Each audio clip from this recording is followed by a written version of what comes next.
Well, I think for those of us who have been following for the last 2.5 years what TPLF has been doing, at least in Ethiopia, this is not an issue. I mean, this is not even a controversial issue at all. I mean, the belligerence that the TPLF has showed since Abiy came to power, and repeatedly after that, the kinds of internal conflict that they have been trying to foster in various parts of the country, their inability to accept the change that has taken place in the past 3 years. We were all waiting when this thing is going to happen. So there is no question that the TPLF has started this conflict in a very tragic way, and I don't think they were willing to give Abiy, the Prime Minister, any chance at all in terms of trying to move the country forward from the very difficult time that this country has passed through in the past 30 years. So there is no question, at least both the precipitant, the last straw that broke the proverbial camel's back, where the TPLF forces have ambushed, if you will, the Northern Command and killed numerous soldiers while they were asleep. But even before that, the election that they have,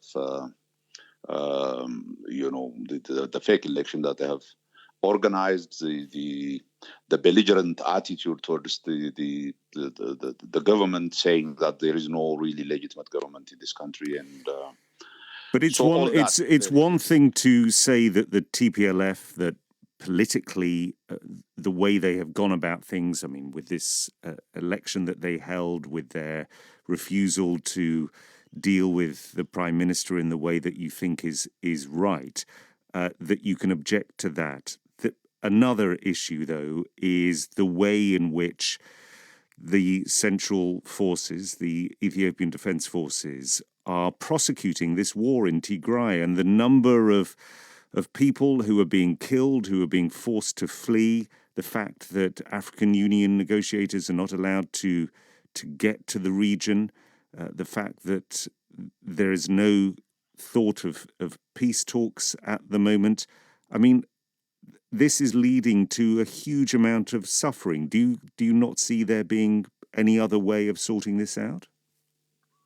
Well, I mean, I was not even talking about the earlier the political environment that the TPLF created as the main cause of the conflict at the end. The conflict at the end started when TPLF started a preemptive strike against the Northern Command while the soldiers were asleep, and made it impossible to do anything else but to engage them by force, because it is a force that they have started. So there is no question about who started this. They have openly declared that they have started this as a preemptive strike.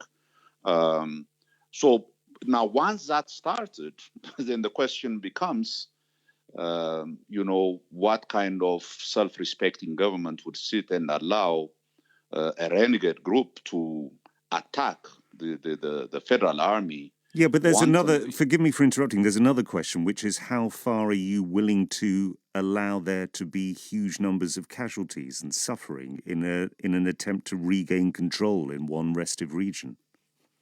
Well, from everything that we are hearing, and I'm not talking about what we are hearing from the government side, but from the journalists, independent journalists who have been in the area, the federal army has been very, very careful to avoid any civilian casualties.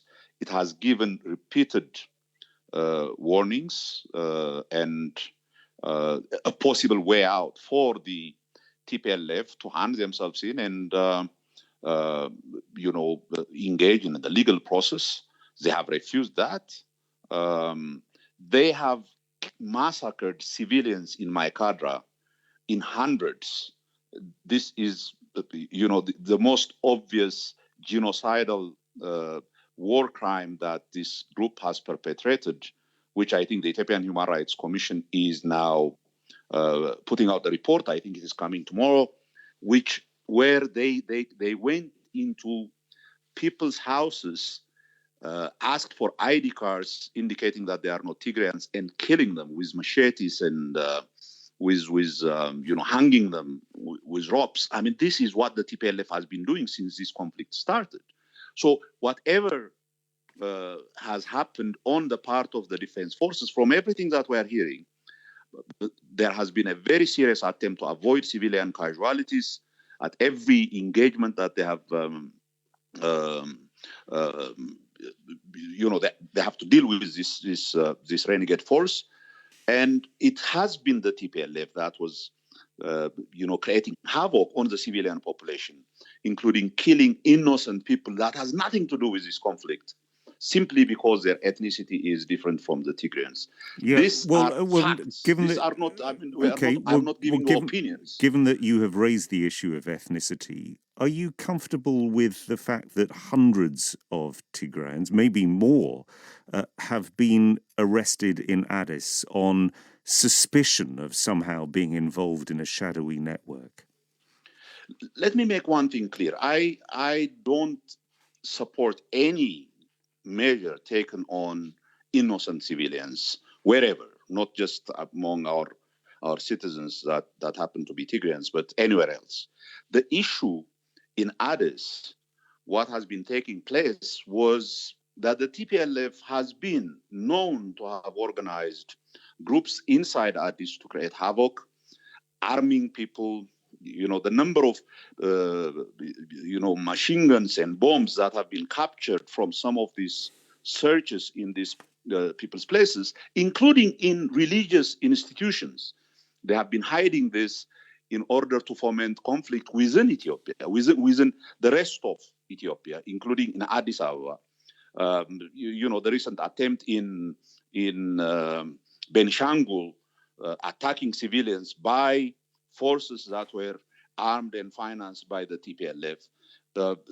This has been something that we have been going through for the last 2.5 years. This is, for us, for those of us who live in Ethiopia, who follow what is going on, this has been the typical behavior of the TPLF. Okay, let me ask you, Berhanu. I mean, you've clearly criticised at length the actions of the TPLF. Are there any concerns that you have about the actions of the Prime Minister Abiy Ahmed? Because there are some people who say they are concerned about the way in which he has delayed the elections, the way in which he is, in some people's views, trying to centralize power, and of course the way in which he is prosecuting this war in Tigray. Does any of that give you pause for thought? Listen, I'm a leader of an opposition party in Ethiopia. I have been in opposition of the previous government, of the EPRDF government.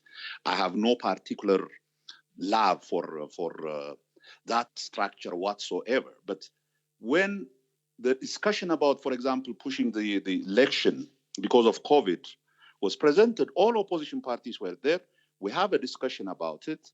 And it was very clear at that moment that there is no way that there could be an election. The independent electoral board has presented a case that there is no way that they could conduct a meaningful election at that time.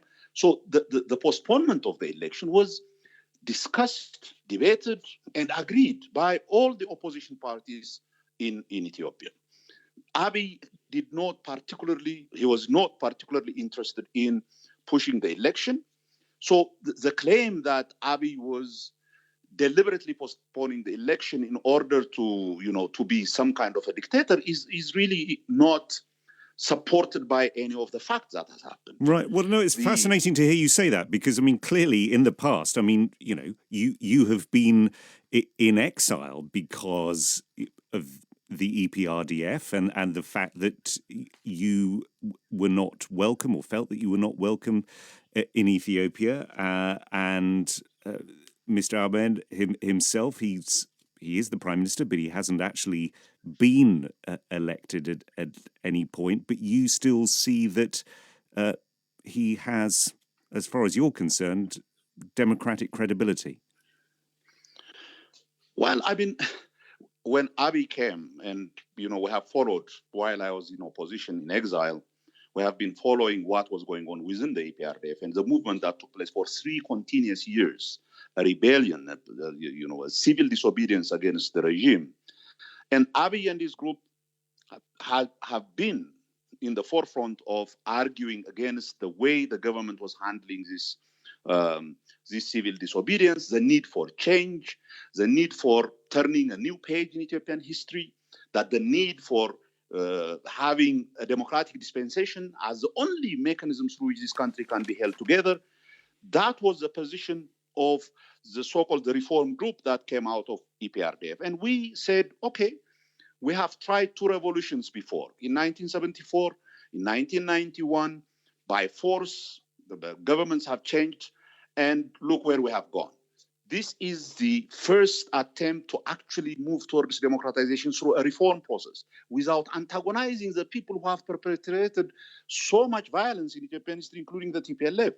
We all said, okay, let's say bygones be bygones. Let's turn a new page.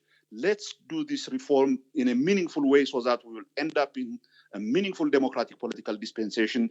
Let's agree on the nature of this new game that we want to play, which is peaceful in the realm of ideas, political parties having a chance to express what their agenda is, their policy is. Let's have that discussion, and let's allow the Ethiopian public for the first time to have a chance to choose its leaders. That was the promise of the reform, and we have not seen any meaningful move away from that, from the reform group that brought this change. The election was going to take place.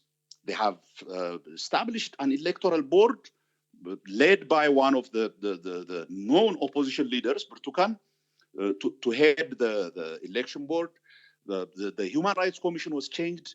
The person who was heading the Africa Department of the Human Rights Watch was heading the Human Rights Commission. The government was willing to try new people, new people committed to democracy to run these important institutions for a democratic dispensation. That doesn't mean there were no problems. There have been conflicts. There have been ethnic violence in different parts of the country, but nobody would argue that this was made possible by the government. I mean, in fact, the government was being criticized for not responding violently to the violence that was perpetrated against civilians. Their argument for patience, their argument, against using violence to suppress these movements, instead to allow them to express their views peacefully. We signed, all of us, 100 some parties signed a code of conduct, which essentially says we are now committed to peaceful dialogue, discussion, debate on what the future of Ethiopia should be. The TPLF signed that, but they refused to implement it. They continuously create havoc in the country. They were not willing to play by these new rules. They were the ones that were trying to push this country toward this dismemberment and internal civil conflict. This is known. It's only foreigners who have no close contact with this country and close understanding of what was going on would think that it was the government that was creating this. And I'm no lover of this government. This is what, as an opposition, we have been looking at. The attempt to create a reconciliation commission to deal with past crimes, all that was nullified by the actions of the TPLF.